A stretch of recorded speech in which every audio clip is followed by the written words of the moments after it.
नमस्कार दोस्तों, मैं राजकुमार मौर्य प्रखर इंडिया यूट्यूब मंच पे आपका स्वागत है। बहुत बड़ी खबर आ रही है उत्तर प्रदेश की राजनीति से। उत्तर प्रदेश में 2027 में विधानसभा का चुनाव है।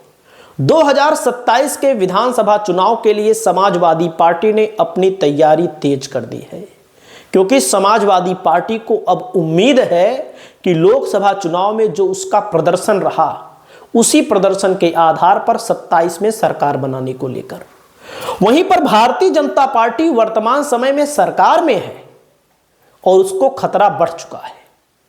और जब खतरा बढ़ चुका है, 2024 के लोकसभा के चुनाव में आपने देखा बीजेपी जो सबसे बड़ी पार्टी हुआ करती थी, एनडीए को मिलाकर 36 सांसद बने और इंडिया गठबंधन ने 43 जीत लिए, आजाद समाज पार्टी ने 1 सीट जीत ली।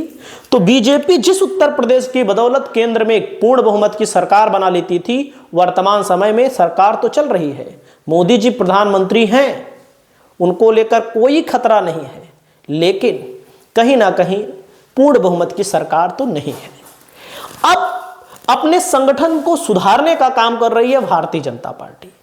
संगठन में भूपेंद्र चौधरी इस समय भारतीय जनता पार्टी उत्तर प्रदेश के प्रदेश अध्यक्ष हैं, लेकिन अब इनका कार्यकाल समाप्ति की ओर है।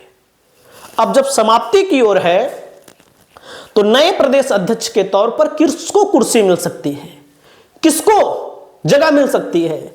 इस समय प्रदेश अध्यक्ष भी बदला जाना है और जेपी नड्डा को भी बदला जाना है। तो भारतीय जनता पार्टी किस नाम को आगे कर सकती है? जैसे आप देखेंगे, जैसे ओबीसी में कुर्मी समाज से आते हैं स्वतंत्र देव सिंह, ये पहले प्रदेश अध्यक्ष रह चुके हैं, वर्तमान में योगी सरकार में मंत्री हैं। केशव प्रसाद मौर्य के नेतृत्व में 2017 में बीजेपी ने चुनाव लड़ा, आपने देखा भयंकर जीत हुई। इनको भी प्रदेश अध्यक्ष से कहीं ना कहीं दूर रहना पड़ सकता है। मायावती का वोट बैंक और अखिलेश यादव का vote bank Bharatiya Janata party साधना चाहती है। साध पाएगी कि नहीं साध पाएगी, आप लोग कमेंट करके बताइएगा। क्यों? क्योंकि उत्तर प्रदेश में योगी जी मुख्यमंत्री हैं और योगी जी जब मुख्यमंत्री हैं तो भारतीय जनता पार्टी जातिगत समीकरण के आधार पर ही प्रदेश अध्यक्ष की कुर्सी को सौंपेगी। उस जातिगत समीकरण के आधार में कौन कौन से लोग आ रहे हैं? सबसे नंबर 1 पे नाम आ रहा है विद्यासागर सोनकर का। विद्यासागर सोनकर है इनका नाम। इनका नाम पिछली बार भी चल रहा था प्रदेश अध्यक्ष की कुर्सी के लिए सबसे नंबर 1 पर, लेकिन पिछली बार नहीं बन पाए, नहीं बनाए गए। दलित समाज से आते हैं, दलित जाति से आते हैं।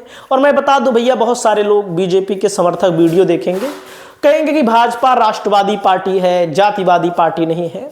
मैं आपको स्पष्ट कर दूं कि हर पार्टी जातिगत समीकरण के आधार पर ही टिकट देती है। बुरा मानो हमारी बात, अच्छा मानो आपकी इच्छा के ऊपर निर्भर है। क्योंकि जो भाजपा को वोट देते हैं वो कहते हैं कि नहीं, भाजपा राष्ट्रवादी है, बाकी सपा बसपा कांग्रेस जातिवादी है। जाति के आधार पर ही तय होगा, आप देखिएगा। क्यों? दलित चेहरा है, बीजेपी आरएसएस के बड़े चेहरे के तौर पर जाने जाते हैं, एमएलसी हैं वर्तमान में, और दलित वर्ग को साधने के लिए इनको आगे कर सकती है भारतीय जनता पार्टी।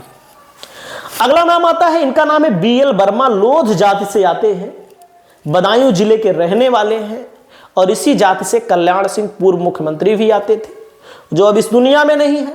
उनकी सरकार में ऐसा सुने हैं हम, क्योंकि उस समय तो हम लोग बहुत छोटे थे, कि जब पेपर होता था कल्याण सिंह की सरकार में उत्तर प्रदेश में, तो अच्छे स्टूडेंट फेल हो जाया करते थे, बहुत कड़ा शासन हुआ करता था। तो लोध जाति परंपरागत तौर पर भारतीय जनता पार्टी की समर्थक रही है, इसमें कोई दो राय नहीं है। अगर दो राय हो तो आप लोग कमेंट करके बताइएगा।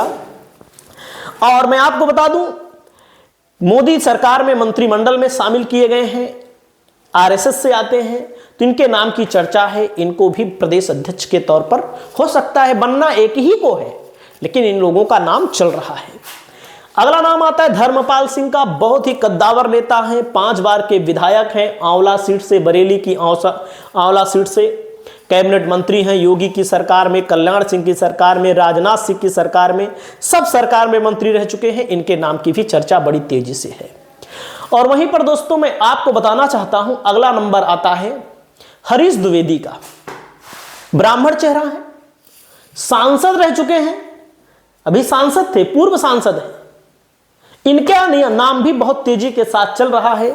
महामंत्री रहे हैं, एबीवीपी से आए हैं, आरएसएस से आए हैं, गोरखपुर से आए हैं। तो द्विवेदी मतलब कि ब्राह्मणों को भी अपने पाले में रखने के लिए भारतीय जनता पार्टी इनका नाम आगे कर सकती है, प्रदेश अध्यक्ष की कुर्सी सौंप सकती है। अगला नाम चल रहा है विजय बहादुर पाठक का।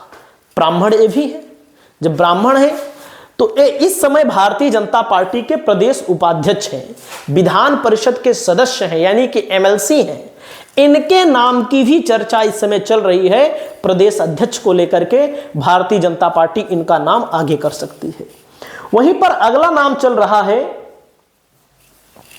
बाबूराम निषाद को लेकर के। बाबूराम निषाद, वही संजय निषाद जो आप लोग देख रहे होंगे इन दिनों भारतीय जनता पार्टी के ऊपर फायर हैं।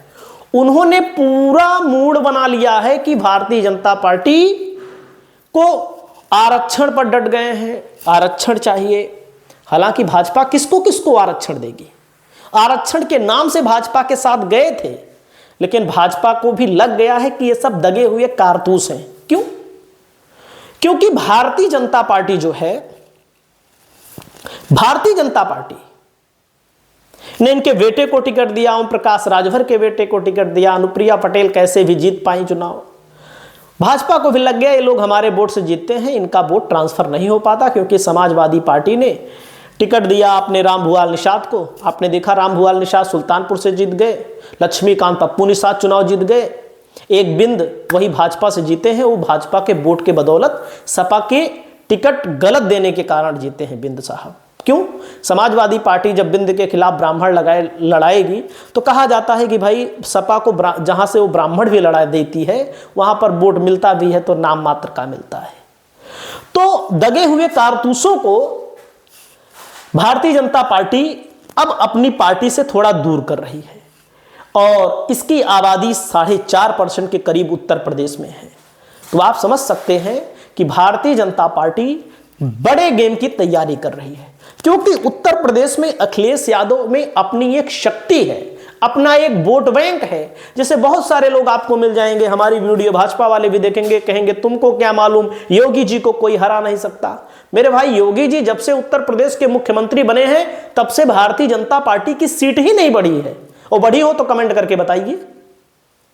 लोकसभा का चुनाव चेक कर लीजिए, विधानसभा का चुनाव चेक कर लीजिए, अगर एक सीट बढ़ी हो कहीं पर डायरेक्ट चुनाव में, इनडायरेक्ट चुनाव नहीं जहां पर बाहुबलियों का चुनाव होता है, सरकार का चुनाव होता है, उसमें नहीं।